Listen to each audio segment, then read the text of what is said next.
Selamat bertemu kembali saudara-saudara semua. Kembali kita menyorot dengan cerdas suatu problematika di DKI mengenai pengadaan rumah yang berawal dari manisnya madu yang keluar dari mulut, yaitu diperuntukkan untuk masyarakat bawah. Semua orang sangat mengagumi ide ini, walau sebenarnya bukan hal baru. Dari dahulu, semua pemimpin di Jakarta mencita-citakan hal ini. Madu diluncurkan dengan narasi indah, entah dengan DP 0% atau entah dengan bunga 0 rupiah. Sampai di sini, orang mulai berpikir cerdas. Apa bisa dilakukan? Saya jawab, bisa. Dengan catatan, harus ada kebijakan yang membackup regulasi perbankan. Tidak boleh dengan cara menekan bank milik Pemda. Karena bagaimanapun seluruh bank harus mengikuti peraturan perbankan. Sampai di sini sepertinya ada yang stuck. Apakah ada jalan lain? Ada. Memasukkan program fundingnya ke APBD. Jadi, seluruh pendanaan yang berkaitan dengan pengadaan rumah disubsidi, sehingga dicapai titik di mana masyarakat memperoleh kemampuan untuk mencicil dan DP 0%. Apakah mungkin bisa dicapai? Mungkin. Marilah kita pelajari. Bila kita lihat target rumah yang dibangun adalah 232.000 unit dan yang diperuntukkan untuk masyarakat bawah kita misalkan adalah 150.000 unit, maka kita mencoba menghitung secara sederhana dengan metode terbalik. Istilah masyarakat bawah ini bisa diartikan adalah masyarakat yang memiliki penghasilan 3-4,5 juta per bulan. Ini berarti memiliki kemampuan mencicil 1-1,5 juta per bulan. Artinya, rumah yang akan diperolehnya adalah rumah berkelas 240-360 juta per 20 tahun ke depan. Rasanya untuk ukuran Jakarta, demi memiliki tempat tinggal, rakyat akan mampu mengeluarkan 1,5 juta per bulan untuk membeli rumah. Kita ambil contoh rakyat yang mampu mencicil 1,5 juta per bulan. Artinya calon penghuni akan mengeluarkan biaya selama 20 tahun sebesar 360 juta. Saya tidak ingin membawa Anda berpikir berat dengan melihat daya tampung berapa unit rusun per tower, apalagi menghitung berapa biaya per tower sampai ke harga tanah. Yang jelas, logika sederhana harga rumah tapak relatif akan lebih mahal dari rumah susun di areal yang sama. Bila ada dana sebesar 360 juta, maka bisa kita katakan bahwa kita akan memperoleh sebuah rumah tapak sederhana di luaran Jakarta. Dengan besaran yang sama akan memungkinkan memperoleh rusun di wilayah sekitar Jakarta. Data sederhana inilah yang harus dihitung untuk dimatangkan. Bila satu tower mampu menampung 250 unit, maka dana untuk membangun satu tower adalah 90 miliar. Rasanya cukup memadai. Bila dalam satu areal bisa dibangun beberapa tower, tentu akan lebih murah lagi harganya. Untuk mengantisipasi bunga dan penurunan nilai uang, maka Pemda harus memutar otak. Ada dua opsi. Yang pertama, Pemda menggelontorkan dana untuk membangun secara cash tanpa menggunakan bank. Kisaran untuk membangun 150.000 unit rumah sederhana diperlukan dana 54 triliun. Untuk lebih meringankan, dana cash ini bisa disimpan di bank dengan pengucuran berskala untuk membangun. Masih ditambah mendapat bunga. Bila bunga bank masih belum mampu menutupi inflasi rupiah, tidak mengapa. Kekurangan tersebut pasti tidak akan besar. Dan semua ini dilakukan demi keberpihakan pada masyarakat bawah. Dan bisa dilakukan dengan bertahap selama 4 tahun dari 5 tahun masa jabatan seorang gubernur untuk memimpin. Sisa 1 tahun untuk total kontrol pekerjaan. Hal positif lainnya, dana tetap utuh setelah 20 tahun ataupun dana dari cicilan masyarakat yang diputarkan. Dengan demikian, tidak terlalu memberatkan cash flow Pemda. Jadi, dana 54 triliun sebenarnya bukan dana habis. Kembali saya katakan, itu sebenarnya adalah dana utuh yang kembali lagi. Yang dikeluarkan Pemda adalah biaya-biaya atas bunga dan inflasi. Untuk pengontrolan rutin bisa dilakukan oleh TGUPP yang sangat banyak itu. Entah pemercepatan pembangunan yang mana yang mereka sudah lakukan, tidak jelas. Yang kedua, untuk membangun 232.000 unit rumah, termasuk 150.000 rumah sederhana, diperlukan lahan yang tidak sedikit. Dengan power akan kebutuhan yang besar dan dana yang kuat, maka bisa dicari tanah helikopter. Artinya, tanah yang tidak memiliki akses keluar masuk. Tinggal membuka jalan untuk akses tersebut. Dan itu tidaklah mahal. Bila tanah helikopter ini sudah diperoleh, maka harga tanah juga akan jauh turun. Bahkan bisa hanya 500.000 per meter. Kedua opsi ini sangat mungkin dilakukan. Dan yang lebih menguntungkan adalah opsi yang kedua, yaitu tanah helikopter.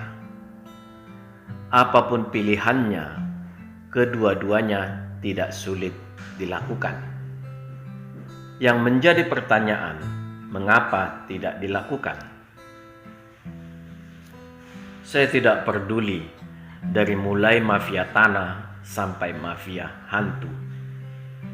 Karena di seluruh pelosok tanah air ini, rasanya seluruh sendi masyarakat sudah penuh berjejal segala jenis mafia. Lah, wong Tuhan saja sudah diseret-seret agar masuk ke geng masing-masing. Mereka lupa bahwa Tuhan itu universal dan tidak bisa dipengaruhi oleh apapun. Semua dilakukannya adalah berdasarkan kehendaknya sendiri, tidak bisa disuruh-suruh. Sungguh sangat berat membenahi negara kita yang tercinta ini. Semua harus kita benahi berawal dari diri kita sendiri. Kedua opsi tersebut hanya bisa dilakukan seorang pemimpin apabila memiliki hati nurani untuk menolong masyarakat, bukan untuk menolong diri sendiri dengan melihat untung dan rugi. Di banyak pembahasan saya di kanal kita ini, di negara kita ini sangat banyak orang yang ingin mengambil jalan pintas. Berusaha hari ini, besok bangun tidur sudah harus kaya raya. Semua serba simsalabim. Di semua lapisan masyarakat, manusia seperti ini ada.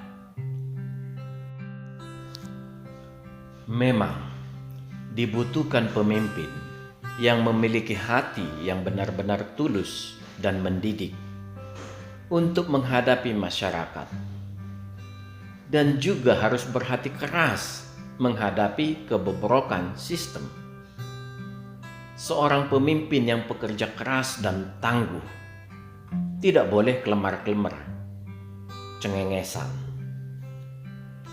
Masyarakat yang harus ditolong juga harus belajar untuk mulai jujur,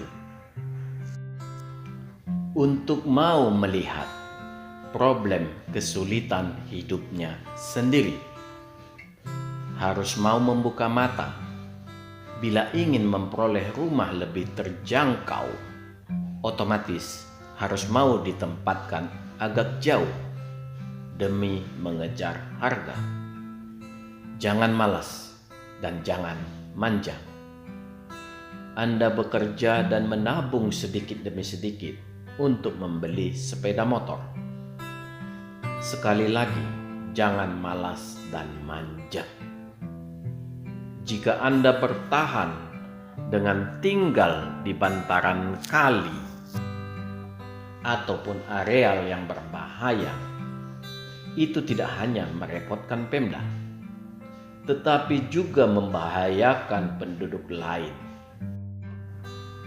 yang tiap tahun dilanda banjir. Kerugian yang mereka alami yang tercipta tidaklah sedikit. Opsi untuk rumah susun atau rumah vertikal, entah apapun namanya, yang jelas Anda disusun berlapis ke langit, bukanlah opsi yang ramah untuk Anda saat ini. Sangat disayangkan Anda melewatkan kesempatan menyewa sebagaimana yang dicanangkan Gubernur Ahok. Anda menyewa dengan 300 ribuan dengan peralatan serba baru yang sudah ada di dalam dan gratis. Anda diizinkan menyewa 20 tahun. Sekarang Anda disuruh membeli selama 20 tahun juga dengan harga yang tidak terjangkau. Bila cicilan 2 jutaan, Anda harus memiliki penghasilan sekitar 7 jutaan. Apalagi sekarang Anda dituntut untuk berpenghasilan 14,8 juta. Mengapa menyewa dan membeli angka lama huniannya sama selama 20 tahun? Karena itu adalah rusun, rumah susun yang Anda miliki berupa HGB, hak guna bangunan. 20 tahun ke depan, bila pemerintah belum memakai untuk keperluan yang lain, Anda masih bisa tetap memperpanjang. Per 20 tahun lagi, jadi tidak akan pernah Anda miliki. Sampai di sini sebenarnya logika Anda sudah harus jalan. Di zaman Ahok menyewa 300 ribuan per bulan, sekarang Anda diminta membeli dengan cicilan 2 jutaan per bulan. Walaupun mungkin dengan membeli Anda bisa melakukan over kredit, tetapi tidak akan banyak orang yang mau membeli hunian seperti itu karena keterbatasan masa huni. Ketidakmampuan masyarakat bawah untuk membeli rumah dengan penghasilan 6-7 juta sebulan membuat rumah tidak laku. Target membangun 232.000 unit yang diluncurkan dengan manis baru terbangun 780 unit. Hal yang wajar karena yang laku baru 200 unit lebih. Ini bukan hal yang aneh bila terjadi, karena peruntukannya bukan untuk masyarakat bawah seperti harapan mereka di awal, melainkan sudah 2 tingkat di atas masyarakat bawah. Ya, berkisar masyarakat menengah bawah. Target adalah target, harus terpenuhi, karena begitu terang benderang di seluruh layar televisi. Jalan satu-satunya adalah memperlebar pangsa pasar. Biasanya untuk memperlebar pangsa pasar, yang dilakukan seorang pebisnis adalah dengan mengiklan lebih gencar. Ini tidak dilakukan. Yang dilakukan adalah memperbesar spread atau rentang atau jangkauan kemampuan masyarakat yang boleh membeli. Dirubah rentang menjadi 14,8 juta. Artinya bukan sekedar masyarakat yang tidak mampu dan menengah bawah lagi. Tujuannya sebenarnya ada 2. Yang pertama, supaya rumah yang telah dibangun segera laku dan mengejar pembangunan berikut. Yang kedua, markup pembelian tanah yang 2 kali lipat hanya bisa ditolong dengan menaikkan daya beli 2 kali lipat supaya samar-samar tidak terlalu terlihat. Sayang, masyarakat dengan penghasilan 14,8 juta ini lebih senang menabung dan dalam 5 tahun bisa berharap membeli rumah tapak yang layak untuknya. Ya, sudah pasti bisa. Dengan penghasilan hampir 15 juta per bulan, orang tersebut tidak akan sulit menabung 5 juta per bulan. Dalam 5 tahun, dia sudah menyimpan duit sebesar 300 juta. Dia sudah dapat membeli rumah dengan variasi pilihan. Akibatnya, rusun ini kembali lesu. Suatu keputusan yang tidak melakukan analisis yang baik. Sekali lagi, target adalah target. Harus terpenuhi. Waktu sudah tinggal setahun lebih sedikit. Ternyata jalan pintas terbaik adalah mengkambing hitamkan corona. Karena corona, target kembali dicanangkan menjadi 10.000 unit. Tidak sampai 5% dari janji, 232.000 unit. Sekali lagi, target tidak sampai 5%.